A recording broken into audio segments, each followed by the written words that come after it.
یہ قوم بہت بدنصیب ہوگی اگر اقبال کو نہ جان سکی۔ اقبال محض ایک شاعر نہ تھے، اگر حقیقت پوچھیے تو اقبال مجدد وقت تھے۔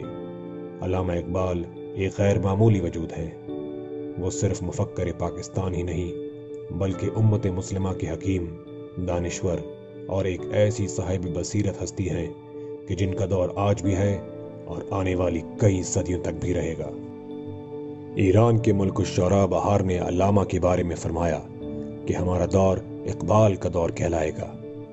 تاریخ اس دور کو اقبال کے نام سے یاد کرے گی۔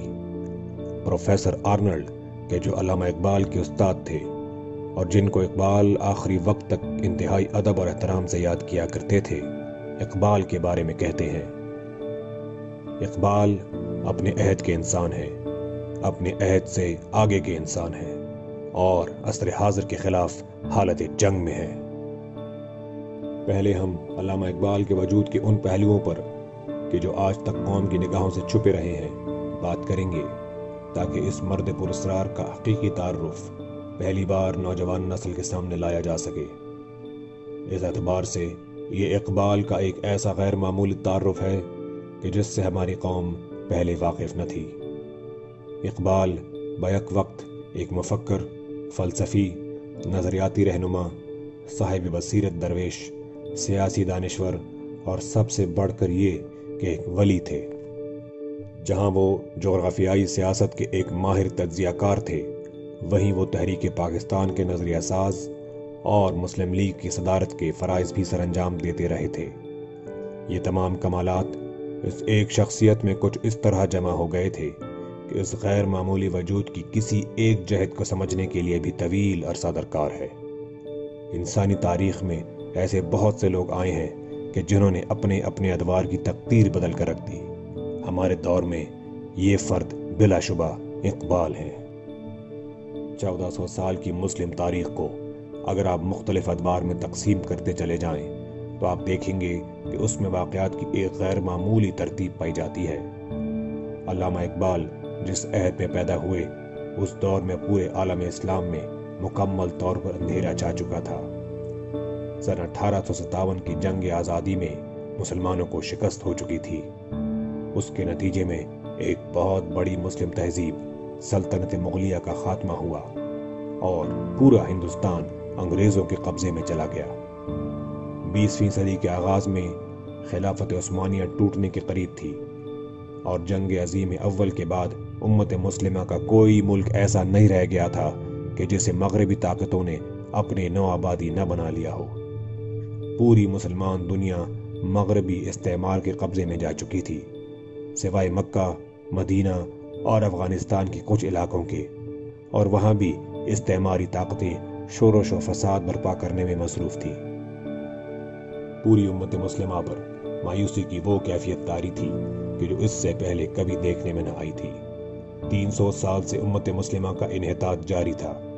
ایک طرف خلافت عثمانیہ زوال پذیر تھی، 19ویں صدی میں اسے یورپ کا مرد بیمار کہا جاتا تھا، کیونکہ یہ خلافت اب آہستہ آہستہ ٹوٹتی ہوئی اپنی موت کی طرف جا رہی تھی۔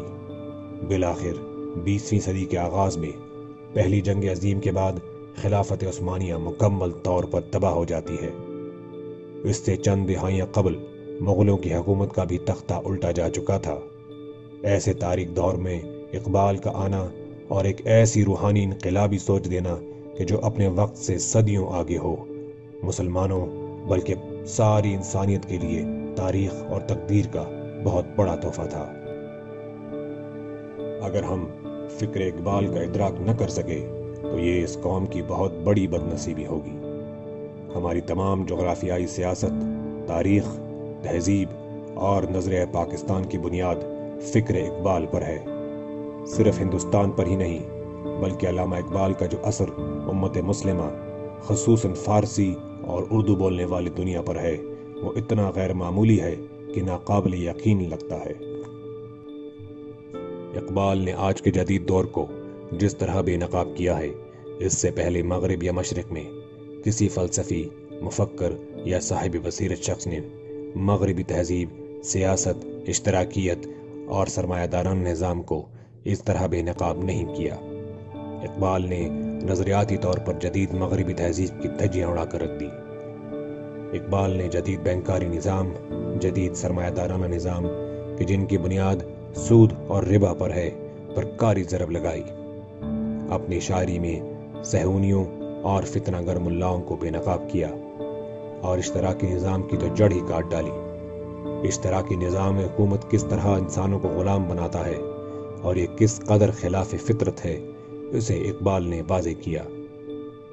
اس کے مقابل انہوں نے یہ ثابت کیا کہ انسانیت کی فلاح صرف نظام شریعت میں ہے۔ انہوں نے اپنی تمام تر سوچ و فکر کی بنیاد قرآن پاک اور حضور صلی اللہ علیہ وآلہ وسلم سے تعلق اور محبت پہ رکھی۔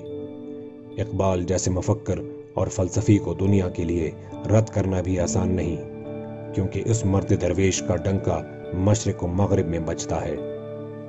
عالمی استعماری صہیونیوں کی ایک سوچ ہے۔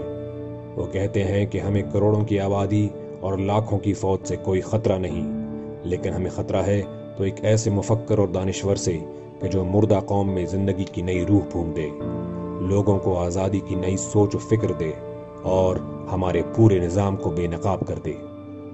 ہم ایسے کسی شخص کو باقی نہیں رہنے دیں گے۔ علامہ اقبال بھی ایک ایسی ہی شخصیت ہیں کہ جو کفر کے پورے نظام کے لیے خطرہ ہوتی ہے۔ آج کلام اقبال کو اور ان پر کام کرنے والے دانشوروں کو قصداً نظر انداز کیا جاتا ہے۔ اسلام کے بارے میں واضح طور پر اقبال خود اپنی شاعری میں کہتے ہیں کہ مغرب کے نظام کو یہ بات اچھی طرح معلوم ہے کہ آنے والے وقت میں ان کے سامنے جو نظام اور نظریہ آنکھوں میں آنکھیں ڈال کر کھڑا ہوگا وہ اسلام ہے۔ چونکہ اقبال نے اپنے تمام نظریات کی بنیاد قرآن اور اللہ کے رسول سے تعلق پر رکھی ہے، لہٰذا اقبال کو جان بوجھ کر نظر انداز کیا جاتا ہے۔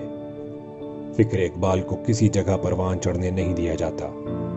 ان کی صرف وہ نظمیں کہ جو بے ضرر سی لگتی ہیں، مثلاً لب پہ آتی ہے دعا، پہاڑ اور گلہری، جگنو اور بلبل وغیرہ تو بچوں کو پڑھائی جاتی ہیں، لیکن ان کی وہ شاعری اور ان کے وہ پیغامات، ان کی کتاب reconstruction of religious thought in Islam, ان کا وہ فلسفہ کہ جو دنیا میں انقلاب برپا کرتا ہے، اشتراکی اور سرمایہ دارانہ نظاموں کے خلاف اعلان جنگ کرتا ہے، جو مسلمانوں کو حوصلہ اور امید دیتا ہے، ان کو شاہین بناتا ہے، اپنے پیروں پر کھڑا کرتا ہے، انہیں خودی، خودداری، عزت اور وقار کا درس دیتا ہے، کو یوں غائب کر دیا گیا ہے جیسے وہ تھا ہی نہیں۔ یہی اس سیریز کے اہداف میں سے اولین ہے کہ ہم اقبال اور ان کے کلام کو پھر سے زندہ کریں اور اپنی نوجوان نسل کے سامنے ایک عملی پیغام کے طور پر پیش کریں۔